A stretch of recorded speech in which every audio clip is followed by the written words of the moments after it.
E aí pessoal, tudo certo? Hoje nós estamos aqui com mais um tutorial e vamos falar um pouco sobre a estrutura de repetição. Bom, então o que é uma estrutura de repetição? Algumas vezes, quando nós estamos programando, nós precisamos repetir um trecho do código várias vezes. Então, quando nós precisamos repetir esse trecho, nós usamos um laço de repetição. Então, nós vamos repetir esse trecho de código x vezes. Em Pascal, nós temos os seguintes comandos: for, while e o repeat. Bom, então vamos ao primeiro, ao for. Bom, no comando for, o usuário vai definir quantas vezes o programa vai passar por esse loop. Ou seja, nós temos aqui a sintaxe for, uma variável, que geralmente é uma variável que se chama i, a primeira expressão e a segunda expressão. Bom, então vamos a um exemplo. Bom, então nós temos aqui um problema. Então o programa ele deve imprimir uma sequência de números de 1 até 10. Então você pode ver aqui no programa. Nós temos uma variável i. Por padrão, quando nós vamos utilizar a estrutura de repetição, nós usamos geralmente uma variável chamada i. Bom, então nós temos aqui um for i igual a 1 até 10. Faça. Então ele vai imprimir na tela o i. Então ele vai executar isso dali 10 vezes. E ele vai exibir na tela de 1 até 10. É bem simples de se utilizar. Bom, e se por alguma razão você precisar fazer isso ao inverso, você precisar decrementar um número, então você vai fazer praticamente igual, só que vai usar o do2. Então você vai ter ali for i igual a 5, então você coloca o valor máximo que você quer utilizar até o valor mínimo que você quer que ele imprima. Então aqui nós queremos que ele imprima de 5 até 1, decrementando. Então 5, do2, 1. E vamos imprimir na tela, vamos dar um espaço. Então ele vai exibir na tela 5, 4, 3, 2 e 1. É bem simples de se utilizar o comando for. E quando nós não precisamos se preocupar com loops infinitos, que nós vamos ver mais para frente aqui. Bom, então o comando while. Quando que a gente utiliza o comando for? Quando nós conhecemos a quantidade de vezes que nós vamos precisar utilizar aquele trecho de código. Então nós utilizamos o comando for.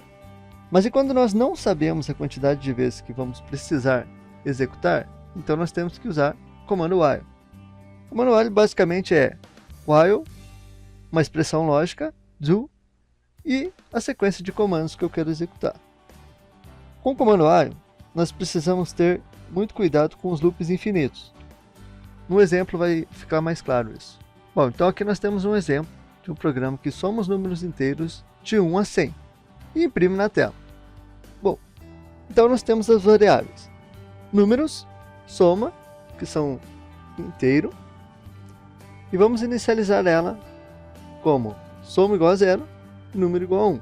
Então nós falamos ao nosso programa while números for menor ou igual a 100, faça. Então, enquanto números é 1, for menor ou igual a 100, ele vai realizar esse trecho de código que está aqui. O que ele vai fazer então? Ele vai pegar soma, vai pegar essa variável soma mesmo e vai somar com números, que no nosso caso é 1. E essa linha 9, ela é muito importante para nós não termos o loop infinito, porque se nós não tivéssemos essa linha 9, veja o que ela faz. Ela vai pegar números e vai somar mais 1 nessa variável números. Ou seja, números agora é 1, vai passar a ser 2. Então como ele vai fazer isso daí até o número ser menor ou igual a 100, se nós não tivermos essa linha, ele vai entrar num loop infinito, porque número sempre vai ser 1, se nós não tivermos essa linha. Bom, então essa que é a importância da linha 9. Aqui ela vai somar mais 1, então ele vai executar de 1 até 100, nesse caso. E aí no final, ele vai dar a soma dos números. O comando repeat. Bom, o comando repeat ele é praticamente igual ao while, só que a diferença dele é que a interrupção é feita no final. Então nós temos ali repeat, a sequência de comandos, until e a condição. Então ele vai repetir até a condição ser verdadeira. Vamos usar o mesmo exemplo. Imprimir na tela a soma dos números de 1 a 100. Você pode reparar que é praticamente igual, só que nós fazemos a verificação lá embaixo. Então nós vamos falar, repita, faz a soma com números. Números vai ser igual a números mais 1, para não termos o loop infinito. E aí nós temos a nossa condição aqui embaixo, até número ser igual a 100. Então ele vai repetir isso até número ser igual a 100. A diferença é que, quando nós utilizamos o repeat, ele vai executar pelo menos uma vez esse looping.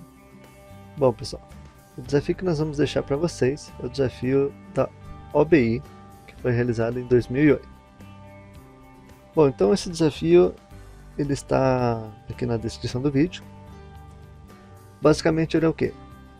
Os competidores que atingem um certo número mínimo de pontos são convidados para fazer um curso.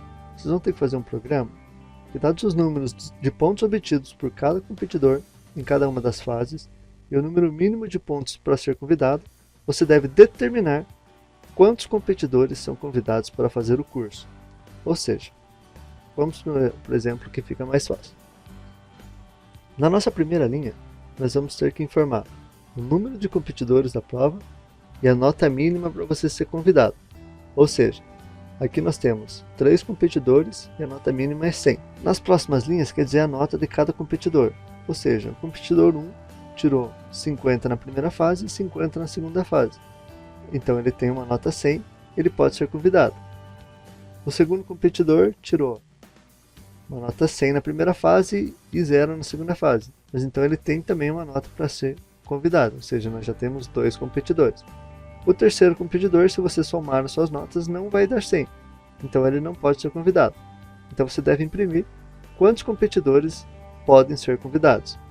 Ali na nossa saída, nós temos 2. Então é um exercício bem simples, onde vocês vão ter que utilizar a estrutura de repetição para receber os dados. Bom, então é isso, pessoal. Qualquer dúvida é só deixar nos comentários e até a próxima.